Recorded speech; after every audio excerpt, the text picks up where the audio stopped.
there's a show on Netflix called Griselda, and Sofia Vergara is the person who is the star of the show, and she has, I believe, an executive producer credit as well.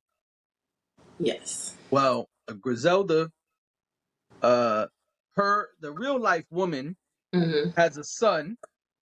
I guess we should explain what the show is, right? It's about a drug lord.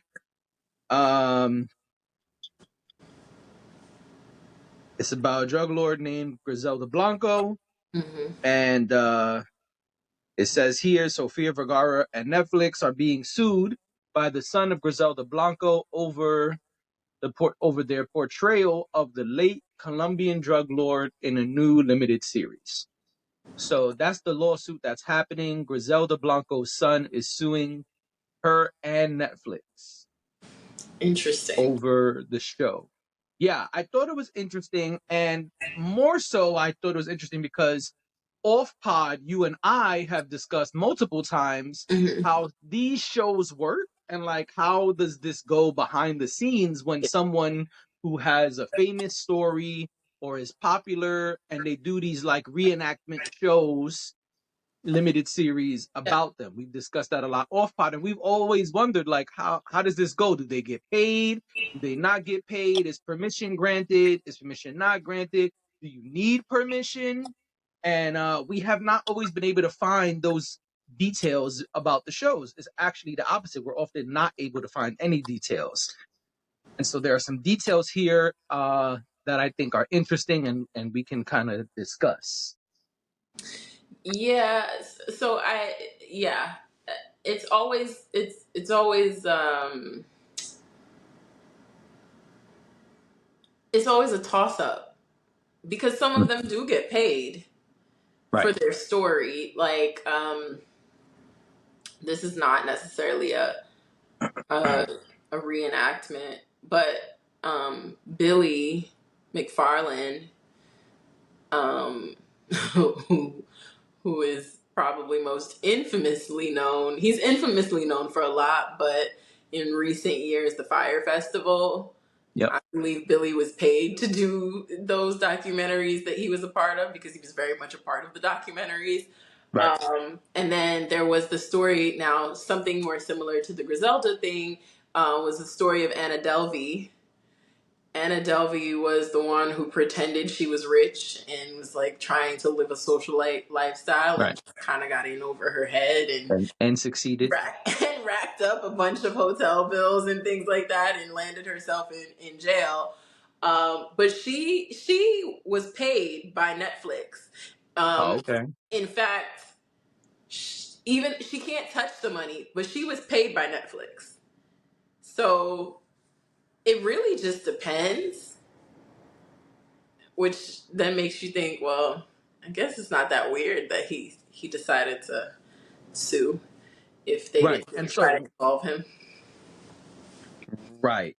So he's basically saying that Netflix and Sofia didn't have any permission. They didn't speak with the family. They didn't pay them, etc.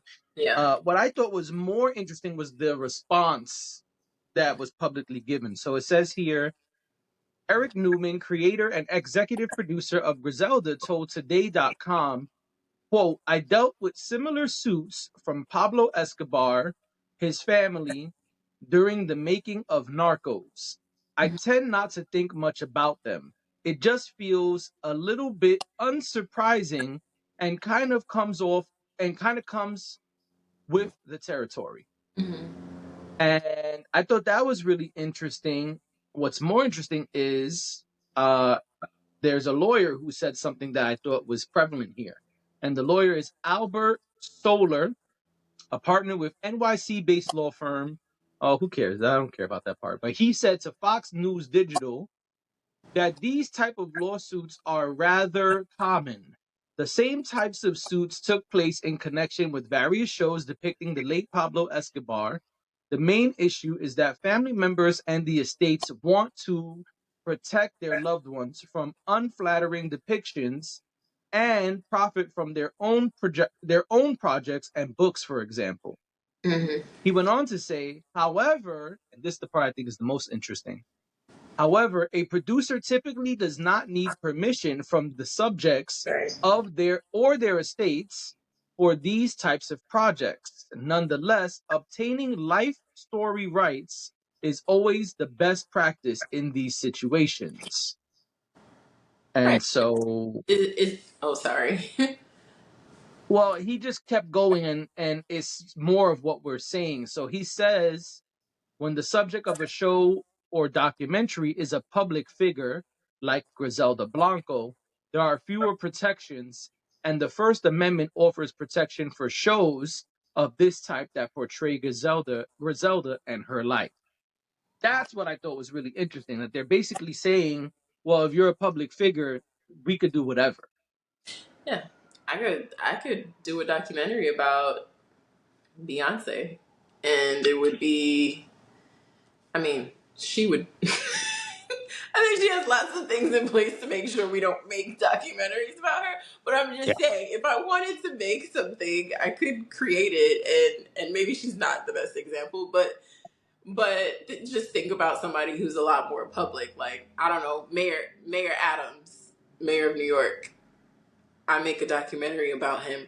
He could get mad. He could sue me for defamation if I put things in there that he feels Or unsavory. slanders his character, or if I say things that are unfounded or that he hasn't been convicted of, or whatever the case may be, right?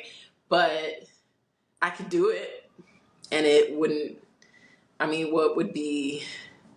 There probably wouldn't be a whole lot of repercussions to doing something like that. Right. But so I think what it comes down to is that it's more of a question of your ethics when you're creating. Um, Mm-hmm. and is it that you value having that blessing from the estate or from the person? Or maybe you don't get the blessing, and then what do you do? Do you Right. continue to move forward with the project, or do you not? Um, I think something about being a creative is curiosity, and I think that's probably what leads a lot of people to write stories about people that maybe they didn't know, but maybe they're fascinated by their story or whatever the case may be. So I don't necessarily think it's a bad thing. I get wanting your piece of the pie, Mm-hmm. or I get wanting to control the narrative. If I knew Right. that somebody was going to tell a negative story about, I mean, I don't know how you control the narrative on a drug lord. I'm a little confused because when you said that, when you said, they don't want negative, negative stories about them, I'm like, Right. you're a drug lord. So how does that work exactly?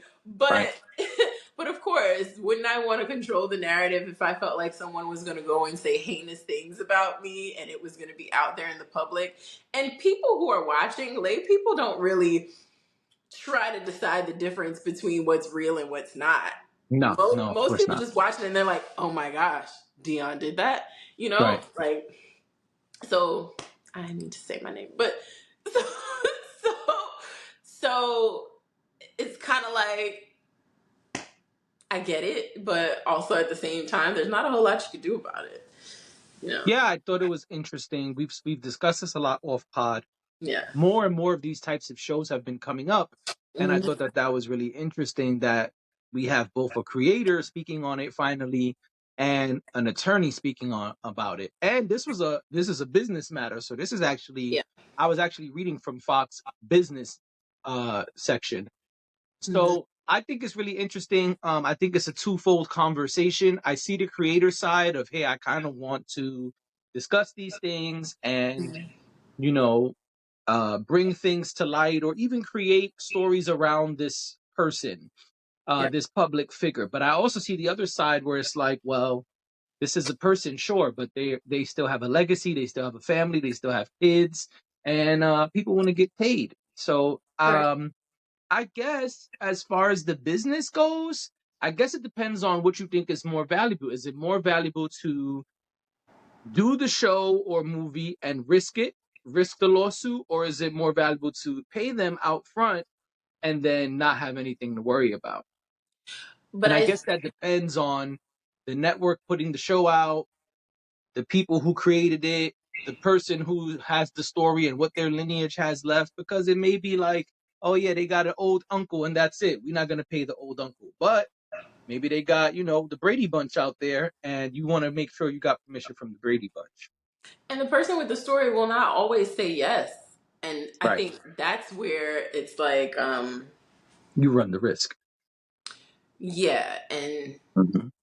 because if you ask them and then they say no, then Right. now you're having to decide if you should hold to that or not. And I think that's where it probably becomes more hairy legally, because you asked for permission. Right. And you weren't granted it.